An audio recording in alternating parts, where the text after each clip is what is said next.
Yaga. I was talking about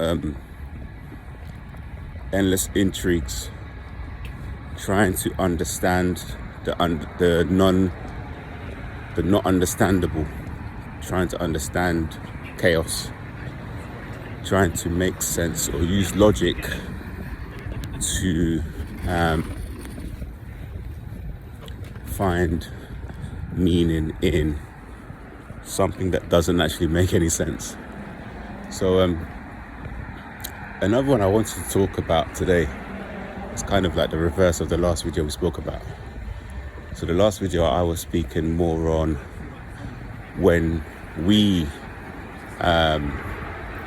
show these people grace, when we show these people kindness. The reverse of that coin is when these cretins do you a favor. When these cretins start being kind to you, when these cretins forgive you, when these cretins show you favor.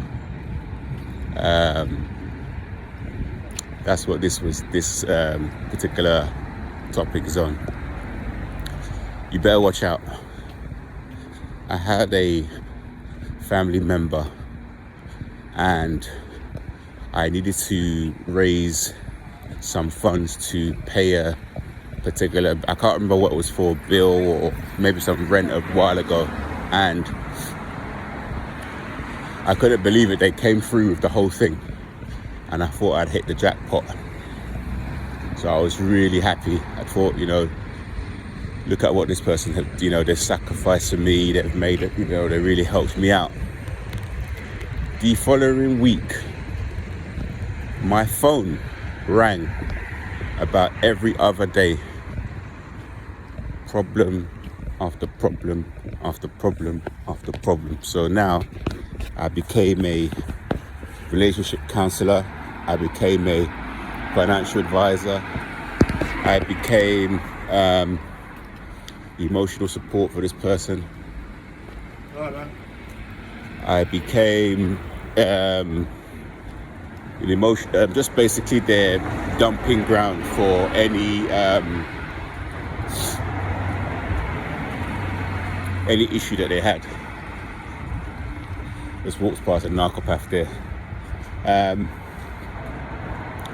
So basically, when you put them in a position of power or leverage over you, there will be something you have to pay in return. I've had situations when another situationship, this person was the longest situationship I was in, who was actually a honey trap because she was close friends to a lot of people in the industry.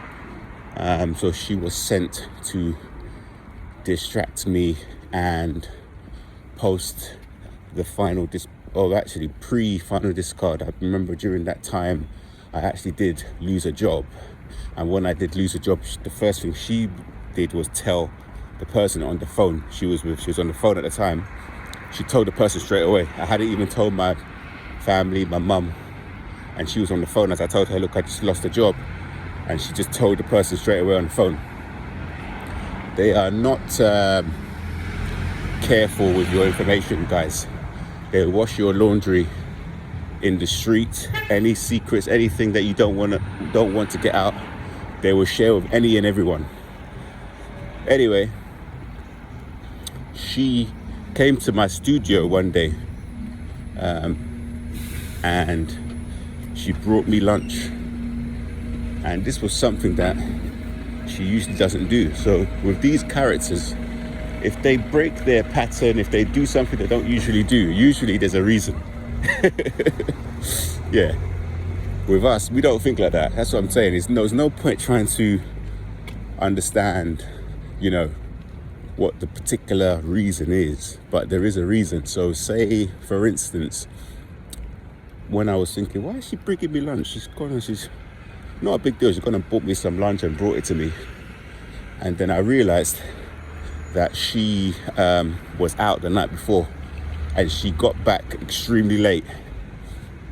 So it's a good chance that was a situation that I was cheated on.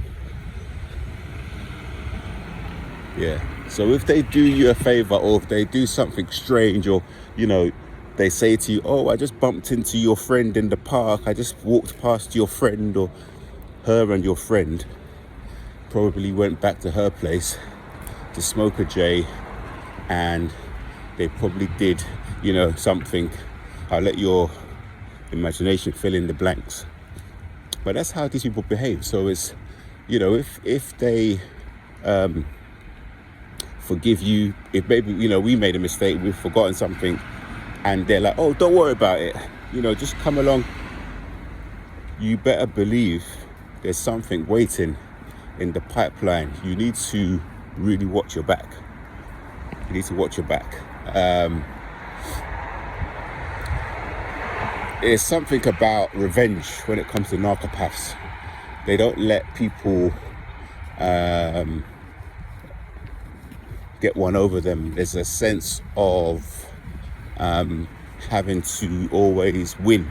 I think they look at life like it's a game, and there's winning and losing, and it's a point scoring system. So with narcopaths, if you, let's say you cheat on them, let's just say that, you know, you're dating a narcopath and they withhold sex from you to the point that, you know, you're actually wanting some level of intimacy. You go out, you get drunk, and end up something happens and you cheat on them, and you're so sad, and you come and you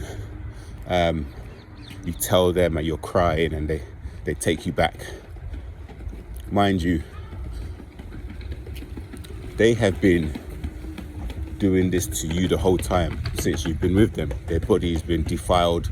You know, they know your pattern. Whenever you're at work, they're running around. When you go to certain classes on certain days, they'll post a photo of their desk on Instagram, you know, signal to someone that, you know, the coast is clear. They will literally, you know, go away, have affairs when they're on holiday, when they're back in their own country, and then they'll forgive you for doing the, you know, cheating. When you're back with them, they will take this opportunity to, oh, okay, you must phone check in with me at this time and that time. You will have all these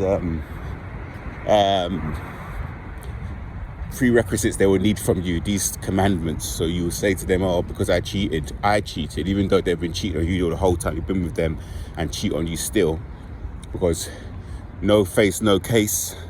What they will do is they'll make a list for you. Okay, you have to now check in, you have to phone me every hour, you have to be where you say, you have to send a photo of where you are. They'll just basically use it to totally dominate you. So they are people that want to dominate you, manipulate you. But given this mistake you've made, they will now do it blatantly. It will be in your face. They will be, you know, mistreating you viciously. The narcissistic rage will be high, and they will now expect you to cartel to all of their demands. So you'll be, you know, doing things that you wouldn't want to do. You'll be sending them pictures. You'll be running around after them. They'll send you here, send you there. That's how it works. So the moral of this video is, if you can help it, don't be indebted to these characters. Don't be indebted to them. As I was speaking before about endless intrigues, they're not normal humans. We're like us. We can just do people favors from the bottom of our heart and not expect anything back. We can borrow, we can, you know, lend a hand. With these characters, if they lend a hand, they're going to want double in return. They're going to want you to be on their beck and call. They're going to want you to basically be their mini slave, their assistant, until you can repay whatever it is. You have this with narcopath landlords as well. If you fall behind on the rent, they will use that as an opportunity to continue to call you, to text you, to garner negative supply, to get fear. They'll, use the court system, try to get you evicted, try to get CCJ on your name. They will just fight you in an aggressive manner because they've done you a favor before. They'll use this as the opportunity to abuse you with a reason. So they'll sort of, their mask falls. They feel that they have the right to now go full force on you. The mask falls, and there's no more sort of pretending to be nice and pretending to, cover things up. They literally will go all out on you. So the moral of the story, don't allow yourself to be in a position of leverage against yourself with these people. By taking fake things from them, taking favors from them, and that way we can continue to move forward in a positive way.